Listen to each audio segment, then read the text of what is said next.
Welcome to New Mexico Black Rifle Operators Union. I'm your host, Sean. Today we got some good news. There is now a concerted effort to impeach New Mexico Governor Michelle Lujan Grisham, our mini tyrant. They are now going after her, and they have set up a website. You can support the effort by, I think it's Impeach Michelle Lujan Grisham. Is the website, or you can Google it and find it. They're looking for donations, of course, to help fund the effort, but they're calling for a special session in the Roundhouse, which I have multiple reasons why I don't like Michelle Lujan Grisham. Number one for me is this current one. Number two would have to be, and it's a very much a tie for me actually, the COVID stuff that we lived under for 3 years in New Mexico. So for 3 years, we had this tyrant stand on our necks. There were people that were talking about trying to impeach her before. We have tried to impeach her before, but we couldn't get the Speaker of the House on our side, and we didn't have enough people in the Roundhouse that actually had the stones to stand up and do something. Well, now it's gaining steam after something that is blatantly unconstitutional, where 68% of New Mexican voters have come out and said they do not support Michelle Lujan Grisham's efforts. Now, let's think about what that's done, since this is news and politics, this podcast is, and guns, of course, specifically around New Mexico, but around the nation too. Let's think about what's happened under her tenure. So she's been in office. This is her second term now, because idiots voted for her again for the second time. But we have seen a decline in New Mexico's economy. We've seen a decline in New Mexico's primary thing that we've done in the United States for the United States, oil and natural gas production. New Mexico is one of the biggest energy producers in the country, has been. We have been downgraded slowly because our governor's efforts to curtail fossil fuels here. She shut down power plants. She's cost New Mexican jobs. And the only reason why we're seeing jobs slightly increase is because no one wants to live here anymore, so they're moving out. And you're seeing larger companies come in here because they can buy up property for a cheaper price. Today it was announced that Taiwan is there's a Taiwanese firm that makes powertrains for Teslas and other electric vehicles. I wonder why the governor would want that. It's going to supposedly hire 380 people to work there. Now that's a bright spot, but in general, you don't have to go very far to see how great our governor has done. Drive down a New Mexico street, a road, or a highway and see how great our infrastructure is. Go to, I know this for a fact, having dealt with it, how many people have internet in really rural areas of New Mexico, and how great is their internet? I can tell you the answer, it sucks. Because we had to give out hotspots to kids so that they could use cell phone internet, which was intermittent in some places because they're that rural and there is no internet infrastructure at all there. So while she's trying to build a 21st century economy, as she says, and a green economy, there is absolutely no way to do that without the infrastructure there. So what sucks about this is that trying to get manufacturing here is hell because we don't have a solid rail line anymore. Our roads suck, and our airports, like in rural New Mexico, Farmington, New Mexico, don't even have service anymore. So that should tell you what's going on. In addition to all the other gun stuff she did, you can count, there's something like a third of New Mexico businesses, I think is the last statistic I heard, went under because of COVID. Because of the restrictions she pushed down. Mom and pop restaurants, mom and pop stores that couldn't keep themselves afloat during the COVID stuff because big box stores were allowed to stay open, they weren't. So that's the bright spot. The other stuff I would say is just kind of interesting. Brandon Herrera did an update for the AK-50. If you're not familiar with Brandon Herrera, he's known as the AK guy. He does a lot of stuff with Donut Operator. They do range days, and he does gun meme reviews, which are kind of hilarious if you're bored and looking for a laugh. My sons are the ones that turned me on to Brandon Herrera. Go figure. You would think that someone like me who is very much into the Kalashnikov would have known about Brandon Herrera before, but I only seen 1 or 2 videos before with him in it. And then I realized how cool he is. He's actually very cool. He's also running for U.S. Senate to unseat someone in Texas who's was elected on their gun platform and then failed to carry it out. So he's holding their feet to the fire and primarying them. That's awesome. Something I noticed yesterday, okay? I had the pleasure of going and seeing my aunt and uncles, and I haven't seen them in a long time. And my uncle has since expanded his gun collection quite a bit. And what's interesting about his gun collection is he acquired an SKS. Now, I have a love-hate relationship with the SKS. And why I say love-hate, I love them in their traditional way they came, with their wooden stock, with their fixed magazine, because there I can see some use with them. They're very accurate. They're very reliable. Where I have the heartburn with the SKS, the hate part, is where I see them bubbled. And why I see that as a hate part for me is more times than not, you see people trying to take an SKS and try to turn it into a Kalashnikov. And simply put, it's not a Kalashnikov. It's a Russian design. It was made by Simonov, I believe, instead of Kalashnikov, Mikhail Kalashnikov. It works on a different principle. It works on a locking bolt, which is different. It's I would have to say it's kind of like a flapper lock, so it lays down in a recess to actually lock. That's neither here nor there. It's a reliable, robust gun. But when people start bubbaing them, what they do is take a classic, timeless, in my opinion, and they turn it into an unworkable piece of crap. In case in point, my uncle's Kalashnikov was put into a polymer folding stock, which makes sense if you want to make the gun smaller, because the SKS is a longer rifle compared to a Kalashnikov. But just like anything in the AK world, if you do something like that, if you put an SKS in a polymer stock or an aftermarket stock, you're going to have to do some fitting. And this person had sold this to my uncle at a dirt cheap price and hadn't done any fitting. And how do I know that? Because my uncle looked at me and he said, "Hey, what do you think about this?" He brought it out and showed it to me. He was showing off several of his new guns.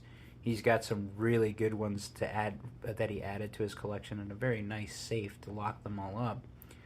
But what was interesting, when he brought out the SKS, it was one that he's been kind of keeping in the garage because he doesn't know what to do with it yet. And it's dusty as hell because that's how he got it, and he just acquired it. And he was saying, "What do I have to do to clean this?" And this is one of those things that I don't know how I've become that guy, but I seem to be that guy that people will ask me, how do I take this apart to clean it? The stock was so ill-fitting that I couldn't get the gas tube off. Now, the SKS has usually got a tight gas tube anyway, but to get the gas tube off so you can get the short stroke gas piston out of it, you have to flip it up like you would flip on the front sight block or the rear sight block. There's a lever, just like there is with the Kalashnikov. You raise that lever up and it should easily slide out. But that stock was so tight and unfitted, I had to pound it to get it up and pry it to get it up. Now, I've had that happen with other rifles where they were tight, SKSs specifically, but nothing like this. This stock was so tight that when it came to the trigger group, I had to take a screwdriver and pound the pin, which you normally don't have to do. Normally you can just take a screwdriver, push the button on the back of it, and it'll come right off.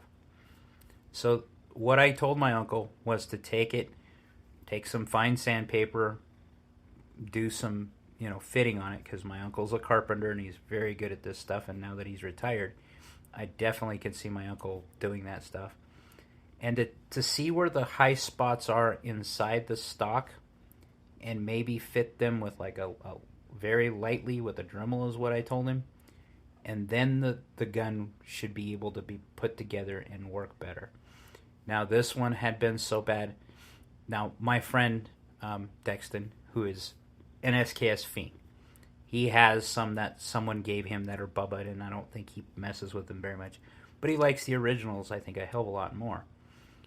What I know from SKSs is because of him, and because I had one at one point.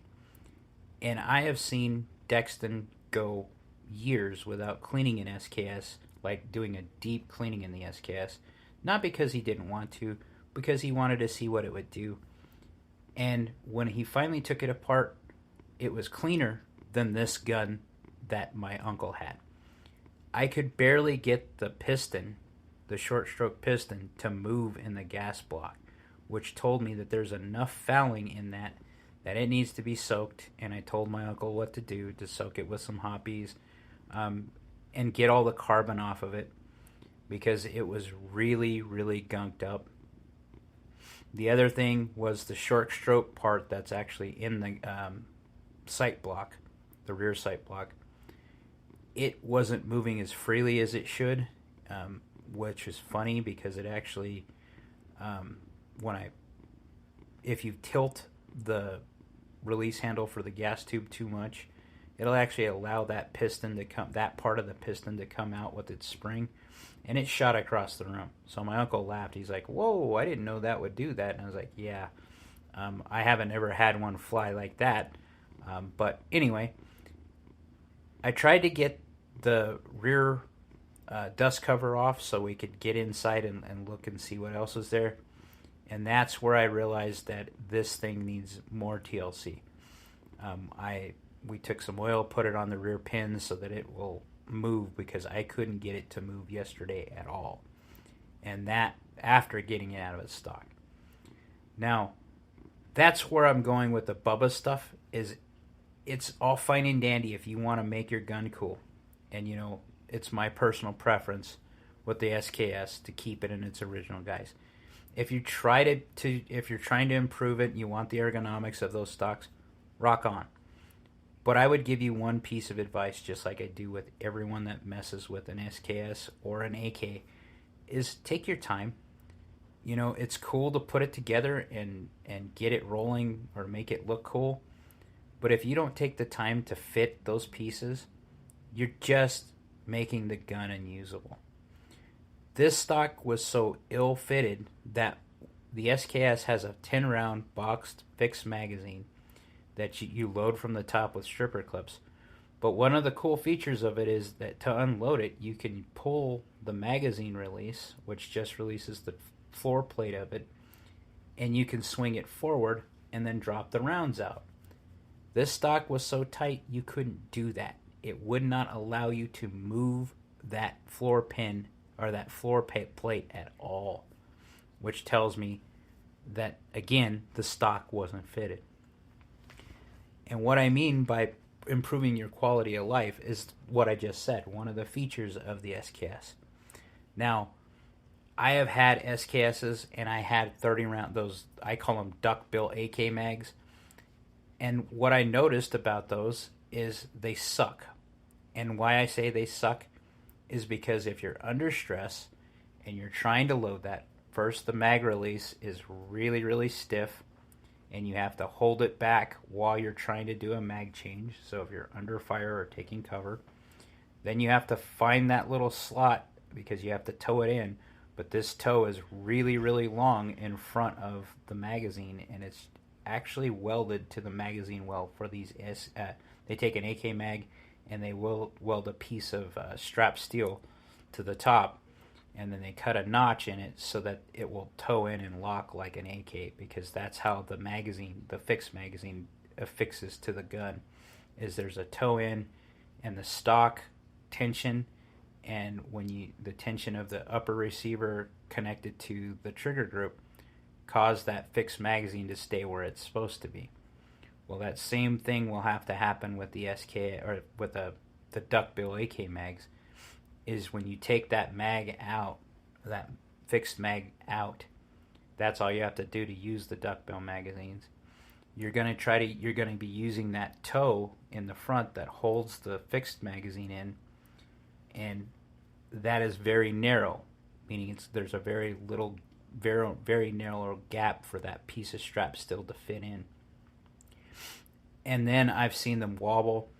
I've seen them cause, if they're not very well made magazines, so you're going to pay more for these magazines, that they actually will wobble and cause feeding issues. And believe me, if you leave the SKS in its original guise, the thing will run forever. Case in point, my buddy Dexton's. Like I said, I know the guy has never had any problems with his stock SKS mags, or stock SKSs, and he has a few of them, and they run forever. But back in the day, you could buy these guns for like $79. Now they're about $500. To me, it makes more sense to keep it in its original guise, because it's only going to appreciate in value. There's a point in time where I've seen them go for as much as $600 and $700, because they are becoming harder and harder to find, even though they were a dime a dozen back in the 90s and 2000s. Now, this is my personal preference, but I have the same problem when you take something like a Mosin Nagant and you see people cutting them down and sporterizing them and investing all this money into something that it will never be. When you try to sporterize a Mosin Nagant to try to make it a modern gun, what you inevitably find out is that they're modern guns already made, or ones in the same type of class, meaning military surplus, that are better for what you need already. And when you start bubbling it, you're taking something that's actually a piece of history. And again, if that's what you want to do, it's your money. You do what you want to do. Rock out. These are my own personal opinions. I don't like them because of what they do there. But it was something I saw that in real life, had my hands on, that made me think about, I need to bring this up in the podcast. Know what the hell you're doing before you modify a gun. And damn sure know it before you try to do any Bubba gunsmithing.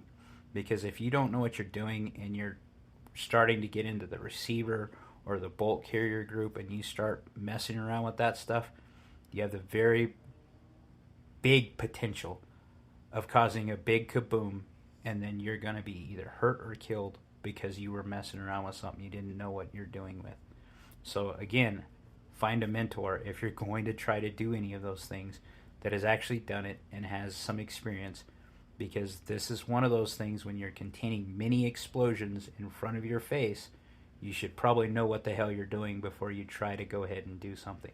Now, a stock swap shouldn't affect the gun. It might affect accuracy, but it shouldn't affect the function of the gun, except for, in this case, making it really hard to take apart and maintain the gun.